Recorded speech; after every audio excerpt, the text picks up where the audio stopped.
2008லேருந்து எடுக்கப்பட்ட ஒரு south Korean மூவியான த chaser திரைப்படம் எப்படி இருக்கு அப்படிங்கிறது தான் இந்த ரிவ்யூவில் பார்க்க போகிறோம். இப்போ இந்த படம் வந்து தமிழ் டப்பிங்கோட வெளிவந்திருக்குங்க. அண்ட் இந்த படம் வந்து ஒரு தரமான ஒரு கிரைம் த்ரில்லர், ஒரு சீட்டேஜ் த்ரில்லர் அப்படின்னு கூட சொல்லலாம். படத்தோட கதையை பொறுத்தளவுக்கு படத்தில் வர நம்ம ஹீரோ வந்து ஒரு முன்னாள் டிடெக்டிவ். இப்போ வந்து இந்த ப்ராஸ்டியூஷனை தான் வந்து பார்த்தீங்கன்னா தொழில் எடுத்து பண்ணிட்டு இருக்காரு. யாருக்கெல்லாம் என்னென்ன பொண்ணு வேணுமோ ஸோ அவங்களுக்கு அரேஞ்ச் பண்ணி கொடுக்க மாதிரியான ஒரு வேலை. ஹீரோ கிட்டக்க வேலை பார்த்துட்டு இருக்க பொண்ணுங்கள்ல ஒரு 3 பொண்ணுங்க இது வரைக்கும் காணாமல் போன சுச்சுவேஷனில் இப்போ ஒருத்தன் வந்து எந்த பொண்ணுமே பிடிக்கல அப்படின்னு சொல்லி கடைசியாக ஒரு பொண்ணை நம்ம ஹீரோ அரேஞ்ச் பண்ணி கொடுத்து அனுப்பி விடுறாரு. அதுக்கப்புறம் தான் ஒரு விஷயத்த நோட் பண்ணுறாரு.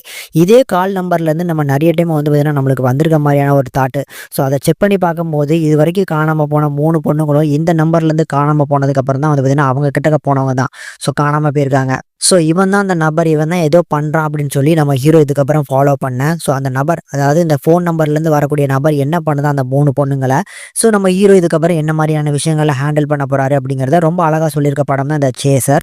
இந்த படத்தை பொறுத்தளவுக்கு கொஞ்சம் ஒரு ஸ்லோ ஸ்டார்ட் தான். ஒரு 15லேருந்து 30 நிமிஷம் வந்து பார்த்தீங்கன்னா டைம் எடுத்துப்பாங்க. ஸோ இந்த கில்லர் வந்து பார்த்தீங்கன்னா என்ன பண்ணுறான் அப்படின்னு சொல்ல ஆரம்பிக்கிற கதையிலேருந்து படம் செமையாக பிக்கப் ஆகும்.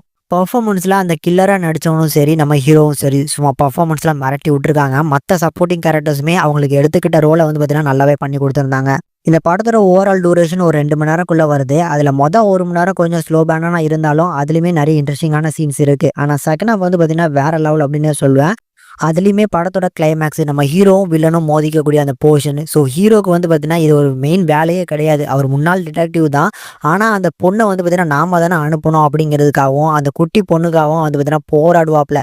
ஸோ இதனால இந்த படத்தில் அந்த எமோஷனல் பாண்டிங்குமே நிறைய இடத்துல நல்லாவே வந்து பார்த்தீங்கன்னா ஒர்க் அவுட் ஆச்சு. அதனால கண்டிப்பாக பார்க்கக்கூடிய ஒரு மஸ்ட் வாட்சபிள். தமிழ் டப்பிங்கை பொறுத்தளவுக்கு நல்லா பண்ணியிருக்காங்க. டெக்னிக்கல் சப்போர்ட்டை பொறுத்தளவுக்கும் நல்லா இருக்குது. அதனால கண்டிப்பாக பாருங்கள்.